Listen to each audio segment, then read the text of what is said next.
So today I have a quick comparison video for you guys. Kind of what I would call a very niche duo of watches.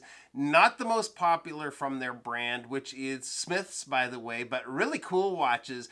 The watches are the PRS-40. I have the older Quartz variant and the new automatic. The new automatic is actually my latest addition to my own personal collection. So I was speaking with a friend of mine, Jay, the other day. He's the one that lent in the Damasco we recently looked at on the channel. And I mentioned to him that I had just gotten the Smiths, and he coincidentally had the Quartz model. So that's kind of how I ended up with both. He sent that along with the Damasco. So big thanks to Jay for doing that. Now, let's get right to it and take a look at the watches. So I got my watch, the automatic, which is on the left here, over the holidays. I've been looking at the more popular Everest model, but every time I went to the site, this one just kept grabbing me with this case design and the 12 o'clock crown. It's just so different from the norm, and it's fun to have unique watches like this in the rotation for me. Now, Smith's is a bit of a tricky company to buy from, so I feel a bit lucky to even have gotten this. I plan to do a follow-up video on this watch, and we'll talk more about that then. But for today, I want to focus in mostly on the differences between these two, because even though the style is similar, there's some pretty big differences. First of all, one major difference is the movement. The older version uses the ISA 331.103-D3, which is a Swiss-made quartz movement. The newer model runs on the Seiko NE15C, aka the 6R15, which is a 24 joule movement, automatic movement with a power reserve of right around 50 hours. Most of us will usually go for a mechanical or automatic over the quartz, but since we're comparing, there's no question the quartz is going to be the more accurate of the two.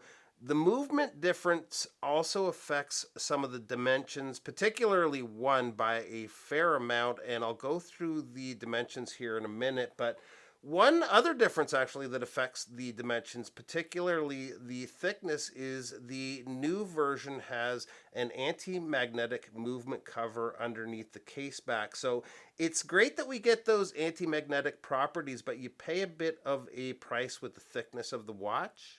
The dials are very similar, but not identical. At the bottom of the dial, the text Great Britain on the older model is white, where the new version is in gray. The newer version is slightly more legible with the white second hand. The hour and minute hands are almost the same, although the break in the loom is placed in the midpoint of the hands on the quartz, and on the automatic it's down further towards the center of the dial. The loom is pretty equal between the two, at least to my eye. The loom is C3 Super Luminova, and it's really solid on both watches. So let's go through the numbers here. Case width on both is 40 millimeters. The lug to lug is also the same at 54.2 millimeters, which is quite long. Both have a sharp angular drop off at the lugs to help it sit well on wrist, but that lug to lug measurement, that's really going to affect the wearability depending on your wrist size. Both watches also take the same 22 millimeter strap, but the biggest difference between the two is the height. The Quartz is only 8.6 millimeters, which is very slim. The automatic, on the other hand, it's not particularly thick, but it still comes in at 12.3 millimeters, almost a 4 millimeter difference.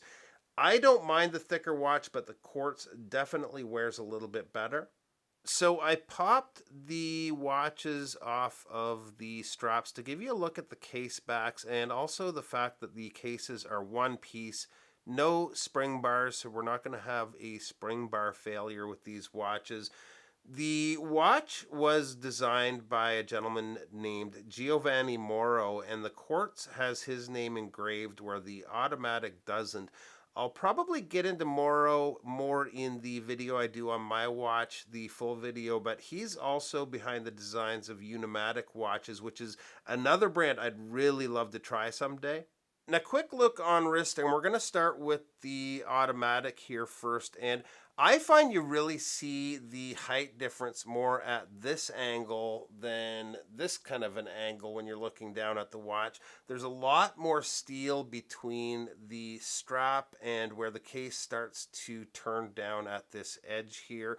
Considering all of the hard angles on the watch, though, it wears very comfortably, especially with the crown up at the 12. You just get that full range of motion with no crown digging into the back of your hand.